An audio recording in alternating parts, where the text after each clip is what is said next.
네, 어제 하루 코로나19 확진자가 516명이 늘어서 국내 확진자는 모두 5,328명이 됐습니다.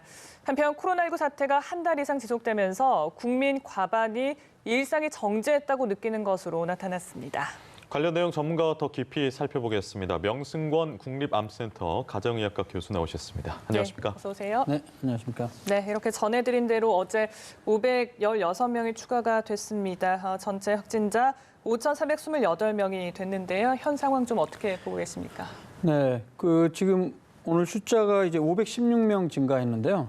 이 중에서 494명, 22명을 제외하고 대부분 대구 경북 지역이고요. 네. 전국적으로는 한 22명 정도로 그동안 사실 4일 전까지 하루에 800명까지 이상까지 증가하는 추세였다가 그 뒤로 계속 500명대, 400명대 오르락 내려가면서 지금 이제 한 500명대로 조금 하락하는 추세인 것 같습니다. 그걸 이제 보통 전날 증가 환자 수와 그다음에 오늘 증가한 환자 수의 그 비를 보는데 그걸 이제 성장 지수라고 하는데요. 그 성장 지수가 4일 전부터 이제 1 미만으로 떨어지고 있어서 네. 물론 앞으로도 오르락 내리락 하겠지만 네. 전체적으로 신천지 전수조사한 유증상자를 중심으로 해서 지난주부터 이제 2주째까지 거의 이제 대부분 검사를 해나가는 상황이기 때문에 이번 주가 지나면서 하락하지 않을까 이렇게 조심스럽게 전망해 봅니다.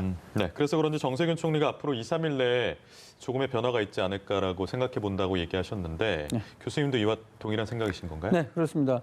지금 그런데 이제 우리가 항상 생각해야 되는 게 네. 사실 31번째 환자가 나오기 직전까지 그 정부에서도 문 대통령도 머지않아 종식이 될 것이다 이런 얘기를 했을 정도로 그랬지만은 갑작스럽게 우리가 예측하지 못한 상황에서 집단 이런 발병이 있을 수 있는데요. 그러나 아주 예외적인 상황이 이제 없다면 전반적으로 앞으로 이번 주 지나서 하락세로 가고 한 3월 말 정도까지는 좀 많이 좀 잠잠해지지 않을까, 좀 더 하락하지 않을까 기대를 해봅니다. 네. 정부가 이제 대구 지역의 우선 검사 순위를 신천지 교인에서 일반 시민으로 바꿨습니다. 그동안 의료 사각지대에 대한 우려가 계속 나왔었는데 좀 효과가 있을 거라고 보십니까? 네, 지금까지는 사실 신천지 대상으로 해서 전수조사를 하면서 경중 유무와는 상관없이 우선적으로 검사들을 하고 네. 치료를 시행하지 않았습니까? 그런데 그렇게 하기에는 이제 너무 많은 수의 숫자가 확진자가 늘어나면서 네. 잘 아시는 대로 증상이 심하지 않은 일부 환자에 있어서 자가격리 도중에 네. 또 갑자기 사망한 사례들이 최근에 보고가 되고 있지 않았습니까? 그래서 정부는 지금 현재 확진을 받은 사람을 대상으로 해서 분류를 했습니다. 증상 유무를 바탕으로 해서 경증, 중등도, 중증, 그다음에 최위중 이렇게 4단계로 나눠서요. 네. 그 중증 이상의 사람들을 중심으로 해서 먼저 우선적으로 2, 3차 기관 그리고 종합병원에 입원하고요. 그렇지 않은 경증의 환자들은 대상으로 해서는 아주 좋은 아이디어라고 생각하는데요.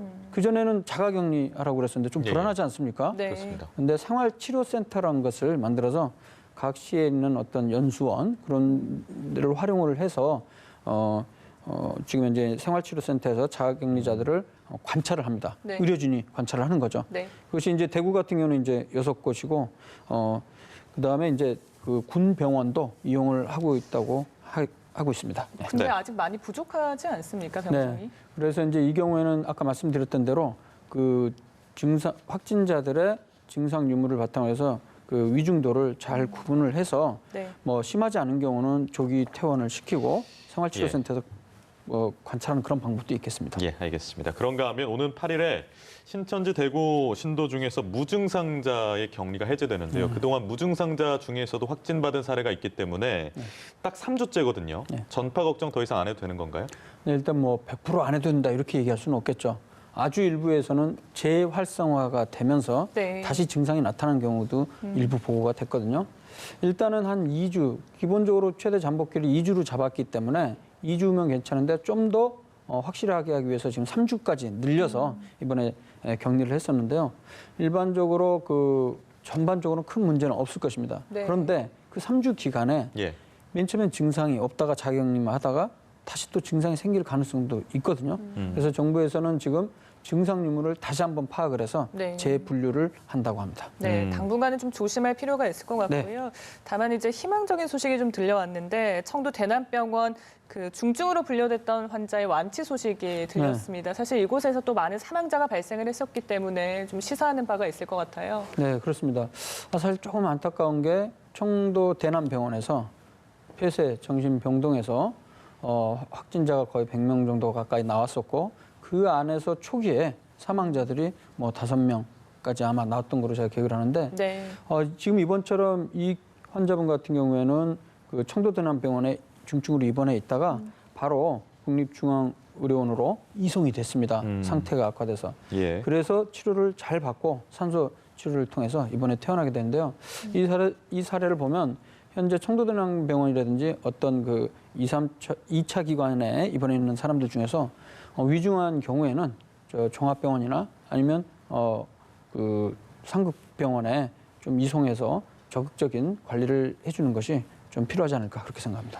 그동안 이제 병원에서 치료를 할 때 직접적인 치료약이 없어서 그 에이즈 치료제죠 칼레트라를 처방을 했었는데 이번에 좀 새로운 약을 시도를 해본다고 하던데 어떤 약입니까? 네, 일단 뭐 그 이전부터 경험적으로 우리 의료진들이 사용해 왔던 약이 바로 이제 에이즈 치료제였던 칼레트라. 예. 칼레트라. 이건 이제 두 가지 약이 합쳐진 약입니다. 네. 항바이러스제고요. 그거 말고도 이제 항말라리아 약제, 말라리아 치료제, 그리고 에볼라 치료제로 개발 중이었던 약이 있습니다. 그게 바로 이제 렘데시비르라는 약이 있거든요. 예. 그런데 이번에 그 서울대 병원과 제약회사가 같이 신청을 해서 VSF라는 신약이 있습니다. 네. 이것은 임상 시험 중인 약인데요. 뭐 영어로 이제 바이러스 서프레싱 팩터라고 해서 바이러스를 이제 억압시키는 인자 이런 이름을 갖고 있는데 항바이러스제죠. 개발되고 있는 약인데 임상 시험 외에도 코로나19 환자 치료 목적으로 일시적으로 사용할 수 있도록 이번에 식약처에서 허가를 했다는 내용입니다. 그래서 뭐 이 내용, 이 의미가 새롭게 코로나19를 치료할 수 있는 새로운 치료제가 완전히 개발이 됐다. 네. 이러는 걸 의미하는 건 아니고요.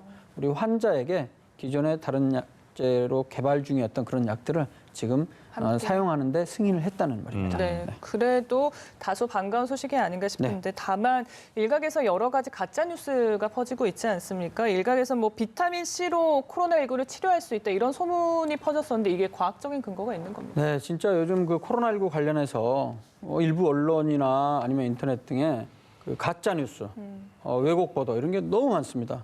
그래서 그런 내용 보면 우리 의사들이 보기에도 이게 맞나 하면서 또 일일이 찾아봐야 되는 네. 이런 상황이 발생하는데 뭐 가장 흔하게 사스 때뿐만 아니라 메르스 그리고 이번에 코로나19 때도 계속 단골로 등장하는 게 바로 비타민 C, 무슨 건강기능식품, 김치, 마늘 네. 이런 것들인데요. 예. 그러니까 결론을 말씀드리면 이러한 성분들이 실험실 연구나 쥐를 대상으로 한 동물 실험에서는 항산화제 혹은 항염증 그리고 항바이러스 효과까지 일부 연구 결과는 있습니다, 분명히. 그렇지만 이것이 중요한 건 환자를 대상으로 해서 즉 사람을 대상으로 해서 효능과 안전성이 입증되었는지 그런 임상적 근거는 아직까지 없습니다. 그렇기 때문에 고용량 비타민 C를 주사한다든가 네. 아니면 먹으면 더 좋아진다든가 이런 것들은 아직까지 가짜 뉴스이기 때문에 이런 부분들은 절대 신경도 쓰지 말았으면 좋겠습니다. 네, 알겠습니다. 정부가 마스크 사용 지침을 일부 변경을 했어요. 근데 이걸 봤더니 WHO에 권고하는 차이점이 좀 노출이 돼서 혼란스럽다는 분들이 많으세요. 정리 좀 해주실까요?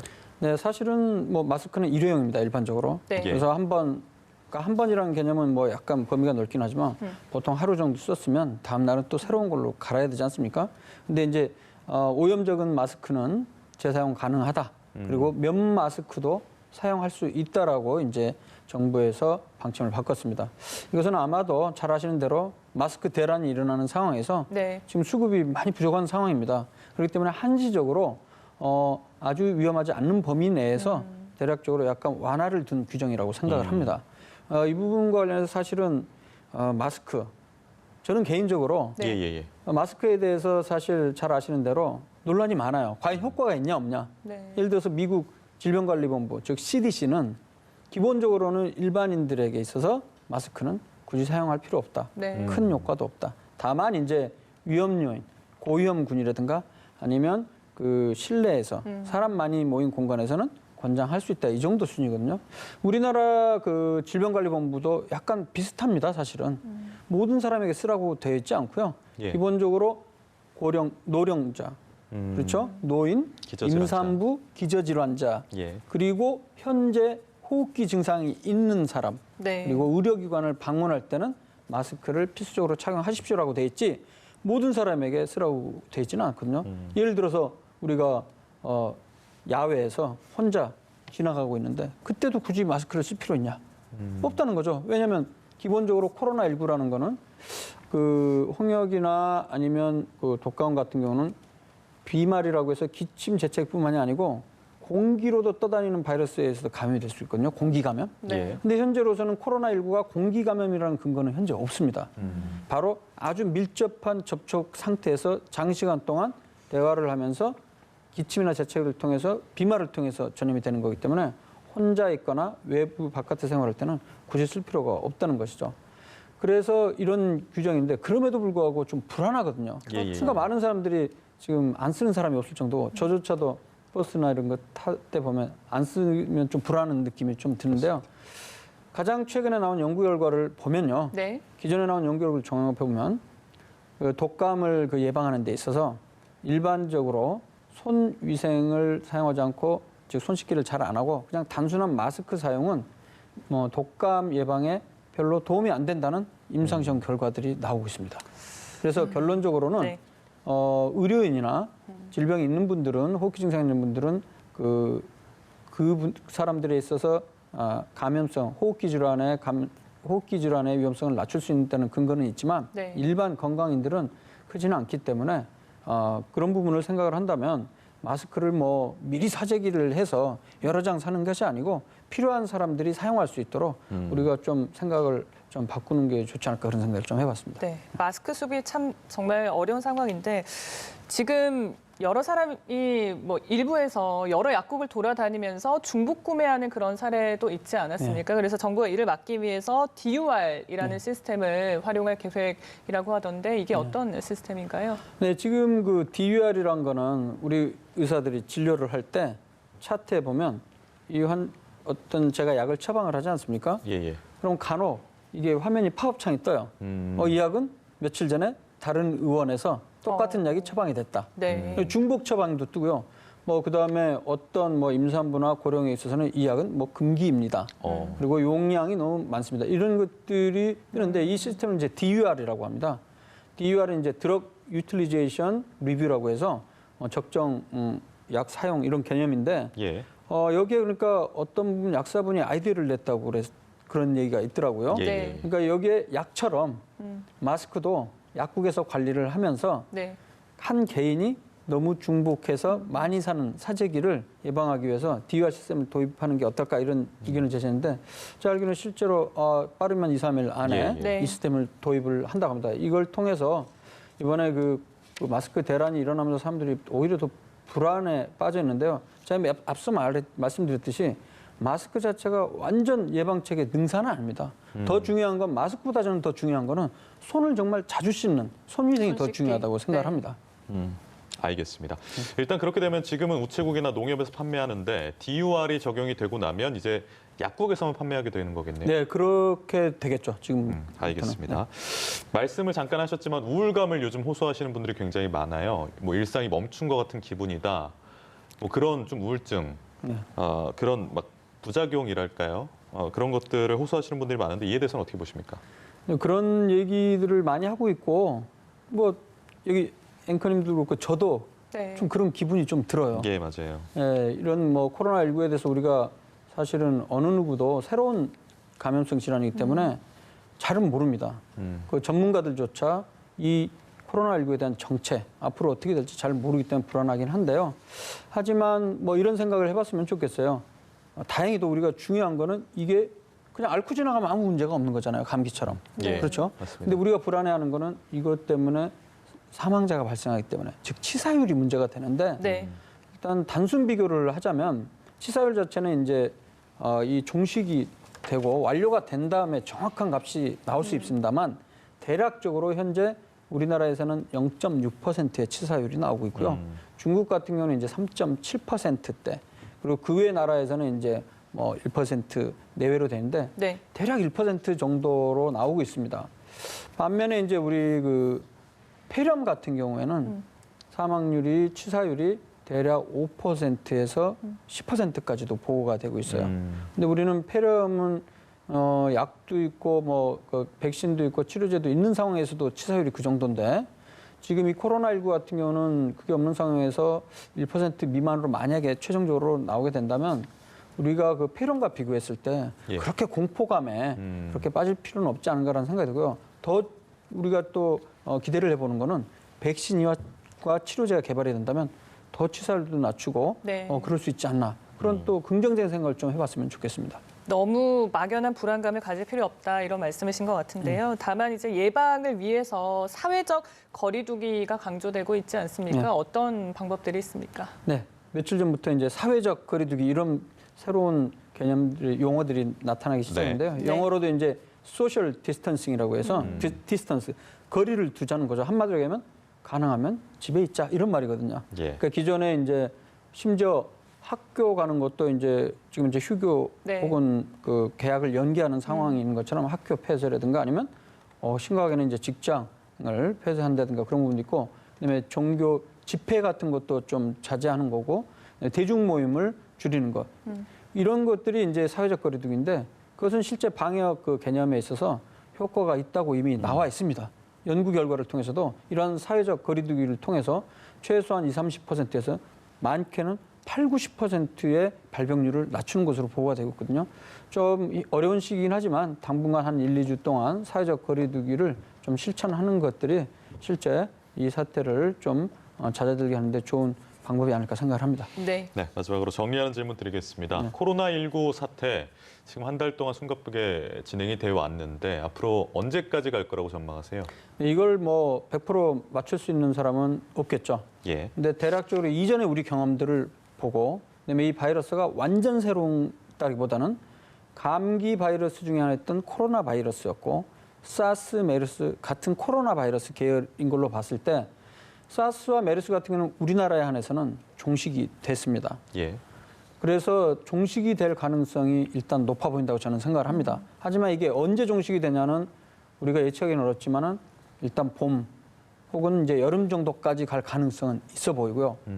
그리고 종식이 되지 않는다면 어떻게 되느냐? 그게 이제 문제긴 한데요. 네. 더 이상 확산만 안 되더라도 또 이게 풍토병으로 남아있을 가능성도 완전히 배제는 못합니다. 네. 계절성 독감이 그렇거든요. 예. 대표적으로 지금 현재 계절성 독감이 2009년도 신종플루 그 H1N1 그 독감 바이러스가 풍토병으로 돼 있거든요. 그렇다면 이제 우리 사회에서 같은 폐렴의 원인의 또 다른 바이러스로 자리 잡을 가능성도 있는데요. 참고로 이제 비교를 해드리면 감기가 한 달에 12월에는 몇 명 정도 대략 발생할 것 같습니까? 대략 글쎄요. 우리나라에서 그 수치를 생각을 해본 적이 별로 없으시겠죠? 그러니까요. 예. 예를 들어 2018년 12월 보고에 하면 400만 건입니다. 400만. 400만 건. 네. 400만 건이고요. 그다음에 독감 같은 경우에도 2018년 12월 한 해 처방 나온 게 보면 약 150만 건 가까이 됩니다. 폐렴 같은 경우에도 1년에 한 130만 건이 발생을 하고 있거든요. 예. 네. 뭐 이런 걸 비교했을 때 가장 좋은 시나리오는 이번에 완전히 이 코로나19가 종식이 되는 것인데요. 네. 만에 하나 이게 좀 우리 의학의 수준이란 게 아직까지 완벽하지는 않기 때문에 남아있을 가능성도 있다고 치더라도 어서 빨리 백신과 치료제가 네. 개발이 된다면 비록 우리 계절마다 찾아오는 폐렴의 또 다른 원인 바이러스가 된다 손 치더라도 우리가 이 부분을 이겨낼 확률이 좀 높지 않을까 저는 좀 긍정적으로 바라보고 있습니다. 네, 알겠습니다. 오늘 말씀 여기서 마무리하겠습니다. 명승권 국립암센터 가정의학과 교수와 함께했습니다. 네, 고맙습니다. 네, 감사합니다.